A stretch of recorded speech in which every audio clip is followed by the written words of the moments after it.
okay, let's move on. In any case, it's clear that Trump and Tillerson essentially say, okay, nothing we can do about this. Let's let bygones be bygones. Let's move on.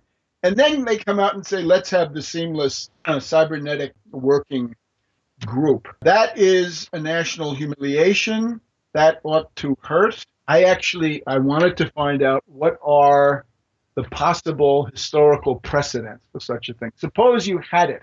Right now, Trump says it cannot be done, which I think is good. I mean, it's good that he's been forced to give it up, but I think we're trying to find some parallel in history. How about the Spanish Civil War? This is what I was thinking. It's the same kind of fraud, really, because the idea is that this would be an exercise in bad faith from the Russian side. You have to remember back in the Spanish Civil War, so we're talking 1936 to 1939, thereabouts. And it was really a desire by Britain, especially, to make sure that Francisco Franco, the fascist, won the Spanish Civil War by saying, okay, the Spanish Civil War is a terrible thing. We want to cut off all international arms shipments into Spain, right? And of course, Franco was a rebel. Franco was a military putschist. And there was a legally constituted government that was, I think, in the League of Nations, recognized by the British and the French and by most others. And therefore, they're putting that government on the same level as Franco, saying we're not going to sell arms to either side. It's already crazy. But you could see the desire was that the British didn't want Hitler and Mussolini to be defeated because they were backing Franco. So they didn't want the humiliation of European fascism because that would have then diminished their leverage vis-a-vis the Soviets. So what was then done was a non-intervention agreement of August 1936 was created, and a non-intervention committee of September 1936. And this was set up by the French, the British, I guess by this time it's Chamberlain, and unfortunately Léon Blum, the French Popular Front. Not so great. Soviet Union, Fascist Italy, Nazi Germany. And it was essentially a cover. They divided up the Spanish coast, and they said, okay, the British are going to make sure nothing gets in here. The French are going to make sure nothing gets in here. The German Navy got a piece. The Italian Navy, the Soviets, I don't think got anything. The Soviets wanted Portugal to be a part of it because you could ship stuff into Spain very easily, but they wouldn't join it.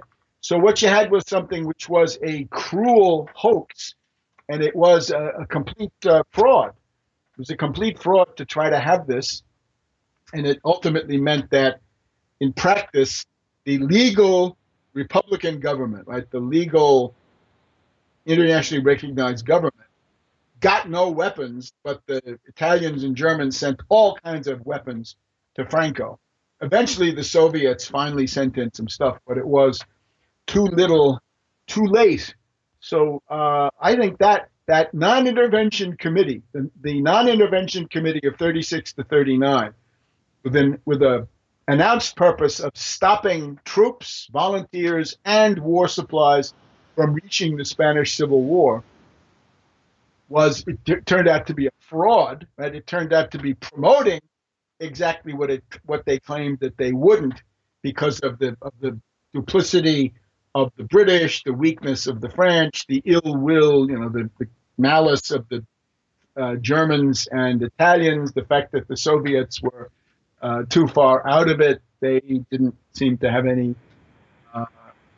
way to do anything much. So it was this whole thing was an exercise in favor of what it said that it was going to try to stop. And I think you can compare that. In other words, a U.S.-Russian cybernetics, cybersecurity setup right now under these conditions, this would be a way to promote more hacking and so forth, right? Now, I, of course, have proposed an international treaty, a treaty, a binding treaty, which would have the effect of saying the Russian side gives up the Gerasimov doctrine, that is to say, hybrid warfare, cyber warfare, hacking, little green men, and what have you, the destabilizations of the Baltics and other countries, and the US and British and NATO side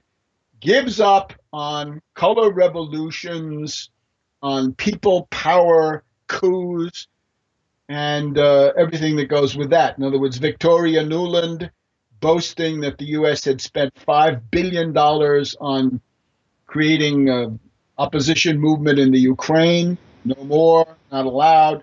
In other words, to put the the National Endowment for Democracy and its Republican and Democratic Party components, to put that on a short leash, essentially to shut it down in terms of real active intervention.